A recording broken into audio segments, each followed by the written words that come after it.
ఈ శ్రీరాములందరికీ మీరు చూస్తుంది వేప నూనె అండి. ఇది పూర్తి వీడియో ఒకటి మన ఛానల్లో పెట్టడం జరిగింది, తప్పకుండా చూడండి.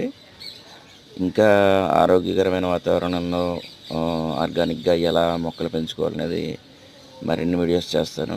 దానికి మీ అందరి సపోర్ట్ కావాలి. సపోర్ట్ అంటే సబ్స్క్రైబ్ చేయడం మర్చిపోకండి ఛానల్ని. అలాగే విషయం అందరికీ చేరడం కోసం తప్పకుండా షేర్ చేయండి. అలాగే మీకు ఏదైనా ఈ వీడియోల్లో సర్ది చెప్పాలి అంటే విషయాన్ని సరిచేయాలనుకుంటే కూడా తప్పకుండా కామెంట్ చేయండి.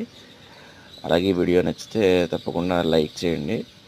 ఈ ఛానల్ని సబ్స్క్రైబ్ చేస్తే మరింతమందికి సమాచారం చేరుతుంది. తప్పకుండా ఈ వీడియో చూడండి, చాలా ఉపయోగకరమైన విషయాలు ఇందులో ఉన్నాయి. జై శ్రీరామ్.